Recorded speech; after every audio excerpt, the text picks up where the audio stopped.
لا حول ولا قوة إلا بالله، لا حول ولا قوة إلا بالله. أنا في حاجة ناسيها، في حاجة أنا مش فاكرها إيه ده؟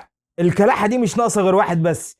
أنت فين يا شوبير؟ بيقول لك الأندية اللي ارتبط اسمها بالنادي الأهلي وهتكون متضامنة مع النادي الأهلي، لا مش كده وبس، وكمان بعض الشخصيات اللي مربوطة بالنادي الأهلي واللي مفترض إنها أهلاوية، لا مش كده وبس، وكمان بعض أعضاء مجلس إدارة النادي الأهلي والناس اللي موجودة تبع إدارة النادي الأهلي خانوا الخطيب. لا حول ولا قوة إلا بالله. السلام عليكم ورحمة الله. خلينا بقى يعني إيه ندخل كده في الموضوع مباشرة. النادي الأهلي داخل له لوكشة حلوة، يعني أنت في مبلغ كده بسم الله ما شاء الله داخل في 10 مليون دولار سعادتك، وممكن كمان يوصل ل 12 و14 مليون دولار، ده لو أنت حابب يعني. ده كله بسبب كاس العالم للانديه اللي هيشارك فيه النادي الاهلي ان شاء الله باذن الله في شهر 6 اللي جاي. او يعني مش ينفع نلعب كاس العالم ده كل 3 اسابيع ونسيبنا من الدوري. ما علينا، الفيفا اعلن رسمي وبعت للنادي الاهلي ان تقريبا هيخش له ما بين 9.5 ل 10 مليون دولار مقابل بس مشاركته في كاس العالم للانديه. مش كده وبس، لا ده كمان لما يروح كاس العالم يفوز باي لقاء ياخد 2 مليون، لو اتعادل في اي لقاء ياخد مليون دولار. يعني ممكن في الثلاث لقاءات النادي الاهلي يعملوا لوكشه حلوه،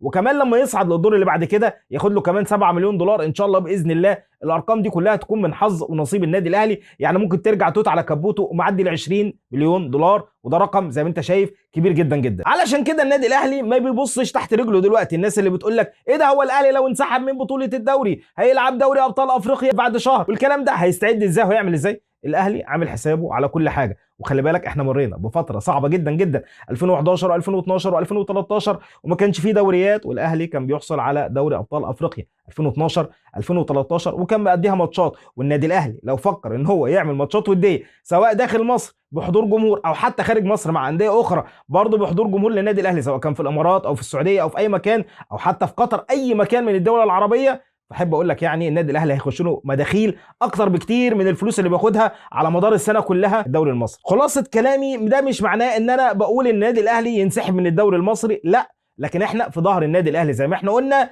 طالما النادي الاهلي هينفذ البيان اللي اتكلم عليه، وان شاء الله باذن الله القرارات بتاعته هتطلع يوم السبت. بما اننا اتكلمنا عن يوم السبت، فيوم السبت مفترض الرابطه هتطلع القرارات، وهنا الرابطه ماسكه السكينه لنفسها. ليه يا عم اشرف ماسكه السكينه لنفسها؟ لان الرابطه دلوقتي في ايدها القرار ان تخلي النادي الاهلي يكمل والبطوله دي تكمل، او كرسي في الكلوب وكل حاجه هتبوظ والرابطه هتكون هي اول حد هيتم اقالته. ازاي الكلام ده؟ خلي كل حاجه تتقال في وقتها، وهنشوف ساعتها رد فعل النادي الاهلي ان احنا داعمين ليه. بعيدا اذا كنت موافق على القرار اللي طلع من البدايه، او شايف ان القرار كان طالع متاخر، او شايف ان القرار كنا احنا ممكن نلعب اللقاء ثم القرارات تطلع بعد كده لو حصل حاجه، انا متفق معاك في اي حاجه تقولها، ولكن حاليا احنا في ظهر النادي الاهلي طالما طلع قرار وينفذ البيان اللي قال عليه. لكن مجرد بس ان احنا ننسحب من لقاء الزمالك ثم نروح لقاء بيراميدز ومسحوب مننا 6 نقاط، انا اسف ساعتها هيكون في كلام تاني. خلينا نكمل ونستمر. طيب بقى يا ابو النصيحه، هل النادي الاهلي هيلعب لقاءات الرابطه؟ احب اقول لك تعالى يا حبيب قلبي،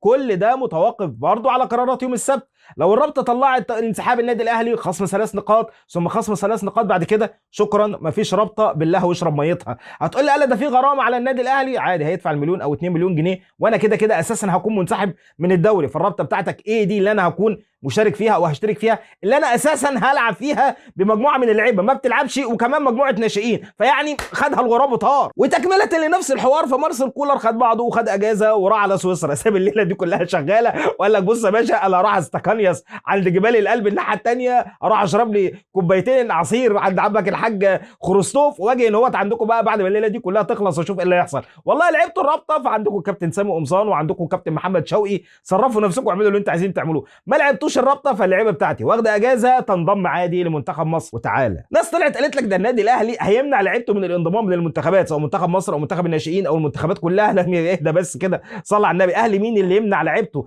انت اساسا مجنون في دماغك. يعني سواء الفيفا او حتى النادي الاهلي والقرارات الوطنيه، مش احنا اللي نمنع لعيبتنا انها تنضم للمنتخبات الوطنيه. لا حاسب عندك، ده المنتخب الاولمبي. اقول لك حاسب عندك، روح للمنتخب الاولمبي اللي قبلك وامسك اولمبك واولمبي، وبلاش نتكلم في حوارات ملهاش اي صنف لازمه، لانك هتطلع في الاخر غلطان. فخلينا هنا في اللي احنا فيه دلوقتي. النادي الاهلي لن ولن يحدث انه يمنع لعيبته انها تروح المنتخبات، وان شاء الله باذن الله التوفيق لمنتخب مصر في المباراه اللي جايه. وخلي بالك لقاءات الرابطه احنا بنتكلم عليها بعد اسبوع من دلوقتي، يعني يوم السبت هيطلع قرارات بتاعت الرابطه، يوم الخميس مفترض النادي الاهلي هيلعب مع انبي، فالكلام ده كله الاسبوع الجاي هيبقى اسبوع سخن ونار. مش سخن ونار ان احنا داخلين على الصيف زي ما بيقال يعني، ولكن سخن ونار علشان خاطر القرارات كلها هتبقى مولعه الاسبوع الجاي. تعالى بقى يا حبيب اخوك، في ناس بتقول لك ده الانديه بقى اللي النادي الاهلي قال عليها تكون مسانده ليه انسحبت وقالت لك انا ماليش علاقه اصلا بالنادي الاهلي وده حواره هو حر فيه، هو الاهلي اساسا بيبص لنا. هو اصلا مين قال لك ان النادي الاهلي في انديه يعني وافقت انها تنسحب معاه من الدوري، ولا سواء كان الاسماعيلي او سواء كان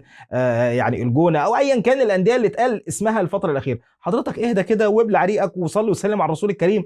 مفيش حاجه من الكلام ده كله حصل، مفيش اي اخبار طلعت من النادي الاهلي. والانديه دي تنسحب ليه اساسا؟ هو الاهلي صغير عشان خاطر يروح ياخد شويه انديه، معلش يعني انا اسف يعني في قاع الجدول وفي المرحله الثانيه اروح اخدها معايا ولا انسحبي؟ يعني لازم تكون كده صاحب عقل.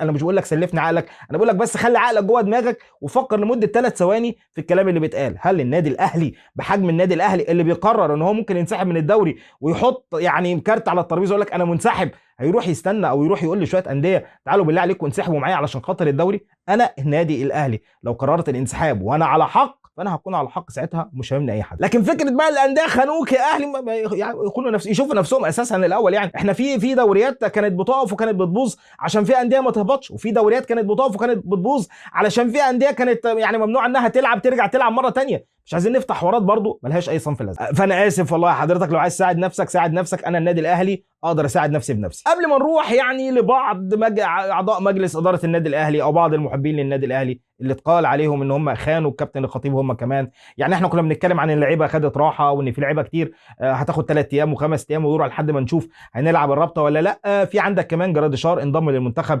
الاولمبي عندهم في سلوفينيا، وسلوفينيا خلي بالك يعني دوله صغيره اساسا، تقريبا عدد سكانها 2.5 ولا حاجه، ومساحتها تقريبا يعني ما تجيش شارعين 3 عندنا في مصر. يعني ما علينا، يعني في الاخر يعني الراجل انضم للمنتخب الاولمبي هناك. هو فوق السن، ولكن زي ما حصل كده مع المنتخبات الاولمبيه لما لاعب عندنا بيكون مثلا بيلعب وهو عنده 21 سنه ثم وصل سنه 22 او 23 سنه، طالما لعب لقاء مع الفريق ده في المرحله السنيه بتاعته يقدر يلعب معاه لحد اخر مرحله للفريق السني ده. فعادي جدا جدا الراجل هيلعب معاهم ماتشين. ولكن خلي بالك الصعوبه او المشكله ان المنتخب ده المفروض هيلعب في شهر 6 يعني بطوله اوروبا، وشهر 6 ده انت بتتكلم فيه ان ساعتها النادي الاهلي هيكون بيلعب في كاس العالم للانديه. ويعني اعتقد من حق النادي الاهلي ساعتها ان هو يمنع جراديشار ينضم للمنتخب الاولمبي، لان ده بيكون امر اختياري فقط لا غير. تعالى بقى نروح لاخيرا. كلام كتير طلع على الكابتن عماد متعب، ثم بروح للكابتن حسام غالي بعد كده. كابتن عماد متعب ناس كتير يعني للاسف طلعت هجمه الكابتن عماد متعب، وان هو طلع قال انا بقالي 1.5 سنة مش موجود في رابطه الانديه ولا يؤخذ برايي ولا يؤخذ بكلامي. والناس استغربت وقالت انت اشمعنى يا كابتن عماد طالع دلوقتي حاليا تقول الكلام ده؟ مفترض ان انت تقول الكلام ده من بدري. احب اقول لك يعني انا واحد عن نفسي متابع الدوري المصري، متابع الاستوديو التحليلي اللي بيطلع فيه الكابتن عماد متعب مره واثنين وثلاثه من شهور مش من دلوقتي. الراجل قال مره واثنين وثلاثه واربعه انه غير تابع لرابطه الانديه. مش اول مره كان يقولها في ماتش الاهلي والزمالك، قالها مره واثنين وثلاثه واربعه. ومش مشكله الكابتن عماد متعب ان انت ما كنتش متابع ان هو قال الكلام ده، يمكن العيب اللي عند الكابتن عماد متعب ويمكن يكون هو تواصل، لكن ممكن يكون العيب انه ما تواصلش مع اداره النادي الاهلي وقال لهم انا مش موجود. واكيد النادي الاهلي يعني مش بالسذاجه دي ان هو يكون عارف او مش عارف ان الكابتن عماد متعب مش موجود جوه الرابطه، لان الموضوع ده من زمان جدا. والراجل قال مره واثنين وثلاثه واربعه وانا سمعته، واشهد الله ان انا سمعت الراجل ده ان هو قال ان هو غير مرتبط بالرابطه نهائي. اما بقى فيما يخص الكابتن حسام غالي فتعالى لي يا حبيب قلبي. الكابتن حسام غالي بقالنا سنه سنتين كلام بيطلع وكلام بيتقال انه طول الوقت مخالف لراي الكابتن محمود الخطيب، وان في مشاكل بينه وبين الكابتن محمود الخطيب، وان الكابتن حسام غالي مش عارف اصل ما حضرش ايه، اصل ما عملش ايه، اصل مش عارف الكابتن حسام غالي فين، اصل الكابتن حسام غالي ما جاش. فتعالى نضرب كرسي في الكلوب ونقول الكابتن حسام غالي كان رافض قرارات مجلس اداره النادي الاهلي، وكان مع قرار ان النادي الاهلي يلعب ويكمل عادي وما طلعش البيان اللي عمله. احب اقول لك الكلام ده طالع من ناس اما زملكاويه او طالع من ناس عايزه تضرب اسفين بين الكابتن محمود الخطيب والكابتن حسام غالي، بما انهم شايفين الفتره الاخيره ان الكابتن حسام غالي من وجهه نظرهم في مشكله بينه وبين الكابتن محمود الخطيب. احب اقول لك هو ما فيش اي مشاكل ولا في اي حاجه ولا في اي حوار في الليله دي كلها. مجلس اداره النادي الاهلي مش مجرد فرد، مجلس اداره النادي الاهلي مجموعه من الافراد تدير منظومه اسمها منظومه النادي الاهلي. مش راي فرد هو اللي بيمشي على المجموعه، لكن راي المجموعه هو اللي بيمشي على كل فرد موجود جوه. فكل التحيه للكابتن حسام غالي والناس اللي موجوده، واي حد لو فهم كلام ان الكابتن حسام غالي يعني ان هو واقف ضد الكابتن محمود الخطيب، افهم زي ما تفهم لو انت بتفهم. واخيرا وصلنا للختام، وفي الختام بنصلي ونسلم على الرسول الكريم وتدعي لاخواتنا في ارض العزه. اشوفكم على خير والسلام عليكم.